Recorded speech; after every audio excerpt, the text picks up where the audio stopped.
নমস্কাৰ সকলোকে। আজি মই অন্য এটা মিনি ব্লগলৈ আপোনালোক সকলোকে পুনৰবাৰ স্বাগতম জনাইছোঁ। আজি গেছ শেষ হৈ গ'ল, সেইকাৰণে জুইতে বনাবলগীয়া হৈছে।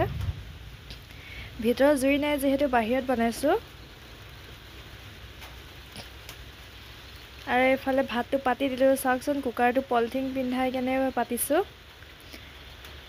প্ৰথমে তেল লগাই ল'ব লাগে কুকাৰটো, তাৰপিছত পলিথিন এটা পিন্ধাই কেনে বনাব লাগে, তেতিয়া ক'লা নপৰে। চব্জিখিনিও পাতি দিলোঁ। জুইত বনায়ো ভাল লাগে কেতিয়াবা। জুইত বনোৱা টেষ্টটোৱে বেলেগ হয় খাবলৈ। জুইত বনাইছোঁ কাৰণে এখনেই বনাইছোঁ। লাও, জাতিলাও, আলু আৰু মচুৰ দাল। শুকানকৈ খাবলৈ বেয়া হ'বৰ কাৰণে পানী দি দিছোঁ।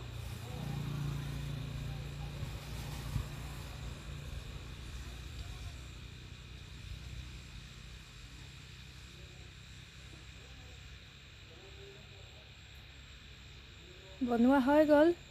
এয়া চাওক, ক'লা লগা নাই আৰু পলিথিনখনো গলি যোৱা নাই। এনেকৈ আপোনালোকে বনাই চাবচোন যদি জুইত বনায়। আৰু এইফালে চব্জিখিনি চাওকচোন, কালাৰটো ইমান ধুনীয়া উঠিছে। খাবলৈও কিন্তু বিৰাট ধুনীয়া হৈছিল। আজিলৈ ভিডিঅ'টো ইমানেই আছিল। যদি ভাল লাগিলে লাইক, কমেণ্ট, শ্বেয়াৰ কৰিব। Bye bye.